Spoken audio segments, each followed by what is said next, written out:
This video is made with the combined efforts of Ms. Lipsa, Ms. Tessie, and myself, Ashok, of EC Department, New Horizon College of Engineering. So in this video, we'll be discussing about the amplitude shift keying generation and detection and its implementation in multisim. So we have different digital modulation techniques like ASK, FSK, and PSK, out of which the most popular one is amplitude shift keying, which has numerous applications and low frequency RF systems. So here, this circuit consists of one transistor, few resistors, capacitors, and an op-amp, which is a simple circuit to generate ASK and detect the message signal from the modulated output. So being this is a digital modulation technique, we have the message M of t, which is a binary data or a digital data, which is to be modulated with respect to the carrier signal C of t. So C of t is a sinusoidal waveform, whereas M of t will be a square waveform, which is nothing but the representation of digital data to be transmitted from the sender to the receiver. So as the source and destination are quite far apart from each other, the low frequency message signal cannot be transmitted as such. So we always require some sort of modulations to be carried out. So for this, here we'll be using an on-off keying method or amplitude shift keying method. So here the amplitude of the carrier signal is being modulated or changed with respect to the instantaneous values of message signal. Here, as you know that the message is a digital data having ones and zeros. So whenever the message is 1, you have the carrier at the output, and whenever the message is 0, you don't have the carrier. So simply it is known as on off key. So here the transistor is switched on and off. Based upon that, the carrier signal C of t will be available at the emitter terminal of the transistor. So here you're having a transistor SL100, which is basically a power transistor which is used for high frequency switching applications. So whenever the message is 1, this is an NPN transistor. So 1 corresponds to a logical high voltage that is sufficient for this transistor to conduct, or it is in the on state. So whenever this is in the on state, the carrier signal C of t that is applied at the collector terminal will be available at the emitter terminal of the ASK, because this is in the conduction stage. So whatever the carrier signal C of t, it will available with its full amplitude and frequency at the emitter terminal across a 1 kilo ohm resistance. At the same time, whenever the message is 0, means the logical low voltage, the NPN transistor will not conduct, or it is reverse biased. As a result, it is an off switch. Thereby, the conduction will not take place and you are not experiencing any voltage across the emitter terminal. This means that the carrier signal C of t will be available only when your input is 1, and if your input is logic 0, the carrier signal, it won't be available at the output terminal of the ASK. Now this is followed by the envelope detector.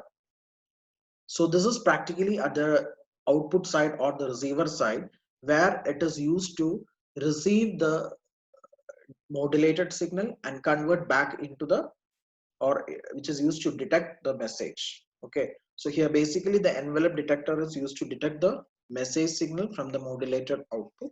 The envelope detector consists of a diode and a combination of resistance and capacitance. So here this is a high frequency switching diode which is used to pass only the positive envelopes, and all other negative signals or the negative amplitudes will be attenuated, or it will not be passed by this particular diode. And follow this diode, you're having two components, two passive components, that is resistance and capacitance, which is combined with this particular diode, and it acts as an envelope detector. So the combination of this resistance and capacitance should be selected in such a way that its time constant will be between the frequency of the modulating signal or the message signal and the frequency of the carrier signal. So the values of R and C should be selected in such a way that the time constant 1 by RC, that is RC is a time constant, 1 by RC is a frequency corresponding to the time constant, that should lie between the frequency of the message and the frequency of the carrier signal. So the circuit of this envelope detector will detect the message signal, and all the high frequency components will be bypassed or filtered out, and you are having a low frequency components at the capacitance output, which is given to the decision making device. So the decision making device simply consists of a comparator like op-amp 741 followed by a particular potentiometer, which will determine the threshold voltage to be compared. So this potentiometer can be varied accordingly, so that whatever the message m of t what have transmitted from the transmitter side, that will be retrieved at the output of the op-amp. So at a particular point of this potentiometer's wiper, you will be getting a suitable message signal m of t, which is exactly same as that of the frequency of the message signal m of t, whatever we have transmitted. At this point of time, we can claim that our communication system is being effective and we are able to detect the original message, whatever we have transmitted.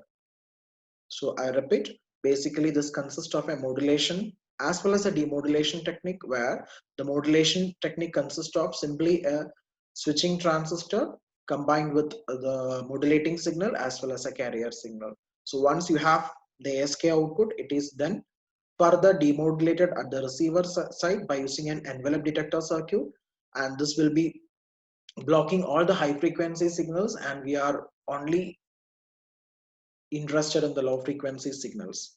And these low frequency message signals are being detected by using appropriate decision making device, by using the comparator and the potentiometer. The potentiometer will be that is determining the proper reference signal, and the detected output will be compared with the reference signal so as to get the demodulated output, which is exactly same as that of the message signal. So this is the basic circuit diagram of the amplitude shift keying, which is otherwise known as on-off key. Now we will look into the design part of this particular circuit diagram. So as per the circuit diagram, we should be able to design the value of the base resistance, the emitter resistance, as well as the envelope detector part having one resistance and one capacitance. I told you the frequency corresponding to the time constant value of this envelope detector circuit should be between the frequency of the message as well as the frequency of the carrier.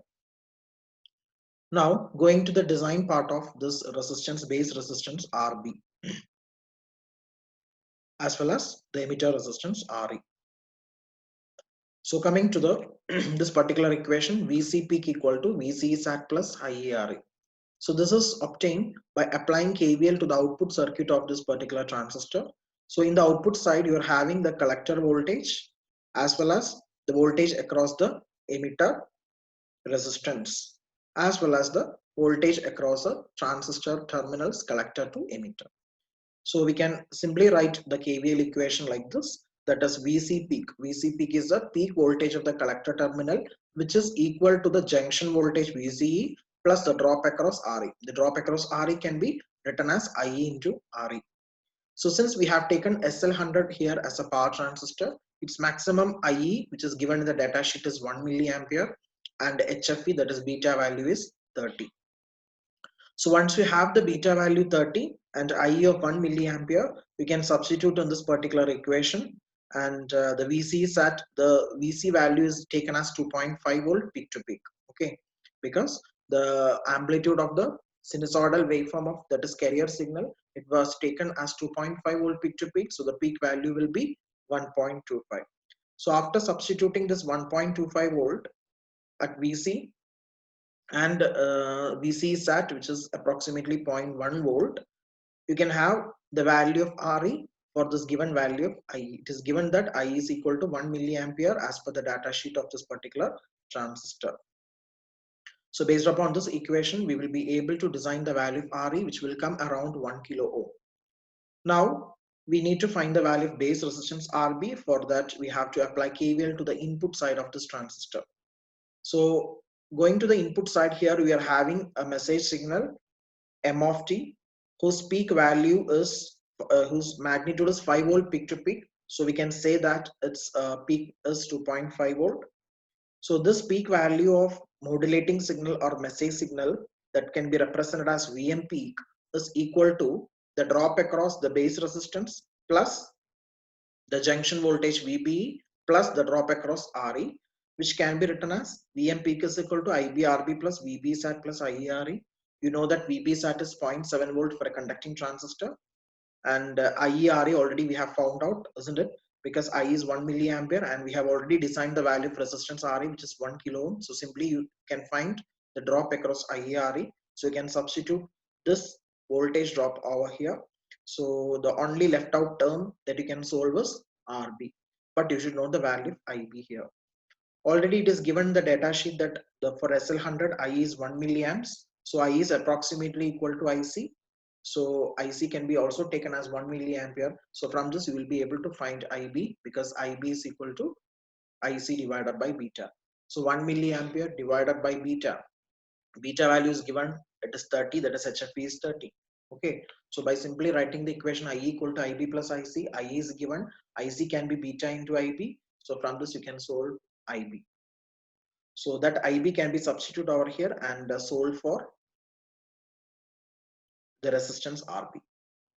So the resistance RB will be approximately 10 kilo. I repeat, after finding the value of resistance RE, you can find the drop across RE and substitute over here.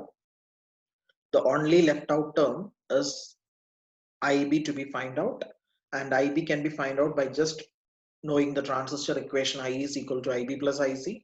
I is given, IC is beta into IB. So from that you can solve IB, because beta is given, it is 30. Okay, so by substituting IB, Vm peak, VB and IERE, you can solve the unknown resistance RB, which is come around approximately 10 kilo ohm. So as of now you have the values of RB and RE. Now the rest of the remaining design consists of finding the values of resistance and capacitance that comes under the envelope detector portion. Now the condition for envelope detector is, as I told you earlier, the frequency corresponding to the time constant value, that is 1 by RC, it should lie between the frequency of the message signal and the frequency of the carrier signal. So if you are taking the frequency of the carrier signal FC as 5 kilohertz and FM as 500 hertz, then obviously the frequency 1 by RC should lie between the 500 hertz and 5 kilohertz. So combinedly, I can fix the value of resistance and capacitance like 10 kilo ohm and zero point 0.1 microfarad. So when I substitute here in this equation 1 by RC, it should lie between the message frequency FM and the carrier frequency FC. So accordingly, we have to choose the value of RC as well as the input message frequency and the input carrier frequency. So this is the device design or the circuit design, and along with that we have selected a 10 kilo ohm potentiometer to set the threshold, and varying this potentiometer at a particular point you will be able to detect the message signal which exactly matches with the message whatever we have transmitted from the transmitter side in terms of its frequency. So this is what is a circuit diagram and the design for a simple amplitude shift keying. Now we are going to the implementation of this ASK in multisim. Okay, learners, this is your multisim window where I have implemented that ASK circuit, whatever we have learned just now. So same thing I have designed here, and now I would like to simulate according to the design parameters of resistances and capacitance. So in this window, you will be able to see two function generators which will be generating the square waveform as well as the sinusoidal waveform, that is acting as your message signal as well as carrier signals respectively. So this is your message signal. See, I have set the message signal as 500 hertz and 2.5 volt peak value, which is given to the base of this particular transistor through the resistance R1, which we have designed as 10 kilo ohm. That is your RB. Okay. Now at the same time, you're having a carrier signal that is applied to the collector of the transistor. Here I have said that the frequency is 10 kilohertz and the amplitude is 1.25 volt peak. Now from the emitter, we'll be taking the ASK output, which is given to the CRO, second CRO's channel number A. At the channel number B, we'll be taking the output from envelope detector, because at the output of the envelope detector, you are expecting only the low frequency and all the high frequency signals will be bypassed and having only the positive envelopes. Because this particular diode will conduct only the positive signals, and that also the low frequency signals will be available and all the high frequency signals will be bypassed to the ground through this particular capacitance. So at this particular channel we are expecting only the low frequency contents, which is the actual output of the envelope detector. Now the first CRO, this just I have connected to these two function generators, that is channel number A to the message signal and channel number B to the carrier signal. So I just want to analyze your input, and second CRO is used to find out the ASK output as well as the envelope detector output. Coming to the third CRO, this is the actual output what we are taken from the decision making device or the comparator. Sorry. So after comparing this detected output with the threshold value, whatever we have set at this potentiometer, at the output pin of this particular op amp, we will be able to find the detected output. And this detected output should be a square wave, which is exactly matching with the same frequency as that of the input message signal, whatever we have generated in this function generator. So now we'll be looking into the outputs. So I just want to run. So after running, by selecting each CROs, by double clicking the CROs, we'll be able to view the output waveforms. See, so this is the output of the first CRO. Here you can see that this is your message signal, which is having a particular frequency of 500 Hz, and at the same time this is your carrier signal, which is a sinusoidal waveform whose frequency is very much higher than that of the message signal, and this comes around 10 kilohertz. So this is what is shown in the first CRO. Now coming to the, I just want to mention the function generator specifications, whatever we have given. See, this is the first function generator where we have given us 500 Hz input. See, square wave it is enabled with 50% duty cycle and 2.5 volt peak value. At the same time, when we go to the second function generator, here you have set 10 kilohertz frequency. Basically, this is a sinusoidal waveform with an amplitude of 1.25 volt peak. So now we have analyzed the two signal inputs as well as the corresponding input signals waveforms in the first CRO. Coming to the second oscilloscope here, this is basically the ASK output as well as the charging discharging, that is the envelope detected output is being shown here. See, as far as this output is considered, here you have a ASK output. I mean, the carrier is available whenever your input is high. At the same time, you are not having any carrier, that is the transistor remains off and the carrier will not be available whenever your input is zero. So this is basically the on off key, and this waveform, whatever it is being shown, this is actually the capacitors charging discharging. So all the high frequencies which is available in that modulation, that is being avoided or rejected by using the envelope detector, and we have now with the low frequency envelope which is available.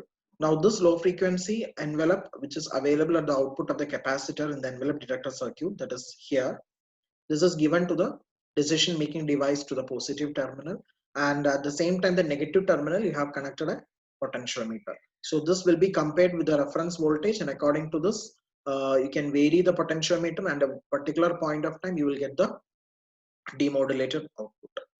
So basically here you have a variable knob. So here you have a provision to adjust the tolerance or the resistance value of this particular potentiometer, and accordingly you can set a particular point where you will be getting the actual demodulated output, which is exactly same as that of your message. So I would like to point out that. So I would just will be continuing with the simulation, and I would like to check the final output. See, this is the square waveform, whatever we have got at the decision making output or the comparator output. See, just I would like to change the potentiometer value. See, when the percentage of the resistance is 15 or 10 percentage, it is not showing any output. At the same time, if you increase the resistance value by varying the potentiometer, see, slowly the waveform is coming, and exactly I would like to match the frequency of this output waveform with the message whatever we have transmitted. So we have transmitted 500 hertz message, so obviously the time period should be 2 millisecond. So now we will stop the simulation. We would like to stop the simulation and test the output frequency. So for that we can use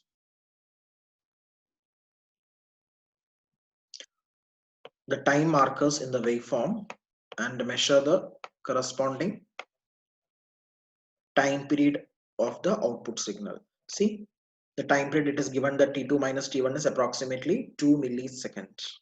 Okay, so 2 millisecond corresponds to 500 hertz, because 500 hertz is the frequency what we have transmitted. Now I would like to increase the frequency and check whether I am able to recover the same frequency or not. So I'll be setting 1 kilohertz as your input frequency. So let 1 kilohertz be the input frequency of the message signal, and check whether I am able to get the one frequency at the decision making output. So this is the CRO where we are finding this. So I just want to stop the simulation again and again, run and check. So again I have run and I'm trying to check the new frequency. So again, by using this time markers we will be able to find. See, before that you have to stop the simulation for your convenience, set the window properly, and then we can check. So now a proper waveform has been recovered. Okay, see, T2 minus T1 is 1 millisecond. So this is the time period of exact one cycle of your recovered signal, whose frequency is 1 millisecond. So exactly the output is tracking your input's frequency. So you can say that you have successfully recovered the demodulated output with all this design, whatever we have designed for RB and RE and as well as the envelope detector parameters. So you can design the value of R2 and C1, that is the resistance and capacitance value, accordingly. Okay, so in the design part, we have taken 10 kilo ohm and 0.1 microfarad. So that combination is between, or this particular combination is providing a time constant whose value 1 by RC is between FM and FC. Okay, and also you can provide 1 kilo ohm and 1 microfarad as well. Again, this combination is valid because it is generating a particular frequency which is lying between your FM and FC. Okay, so you can vary the resistance and capacitance and check your output whether you are getting the valid output with respect to the modulating signal whatever you have transmitted. Okay, now I would like to check this. Again, I would like to stop the simulation. I would stop the simulation and I would like to check this ASK output with respect to the message signal, because with respect to the message and carrier signal, because only you are expecting the carrier signal whenever your message is 1, isn't it? And you are not expecting any output, or the transistor remains off when your message is 0. So these message as well as this ASK output I will be able to check in one CRO. So what I'll do is I'll be disconnecting this output from here, the second channel. I'll be disconnecting. This is the second channel. So again, I have to stop the simulation and do that editing work. Okay, so I'll be deleting this output, and the second channel of the CRO can be connected to the message input. So this is your message, that is a first function generator. Okay, so now to the CRO, we have connected the ASK output at the first channel as well as a message signal to the second channel, and we will be able to track whether this on off keying has been done successfully or not. Okay, so again I have to run and check the output. By double clicking the signal, we will be able to check it. See, that is by pressing this reverse, we will be able to track. See, at positive envelope, sorry, positive message amplitude, you are having the carrier. At the same time, when your message is negative, you are not having any carrier, so it is the transistor is off. And this is what is the simple on off keying or amplitude shift keying. So in this experiment, we have done the amplitude shift keying generation as well as a detection by simply using a comparator circuit as well as a transistor circuit and an envelope detector circuit. Thank you all.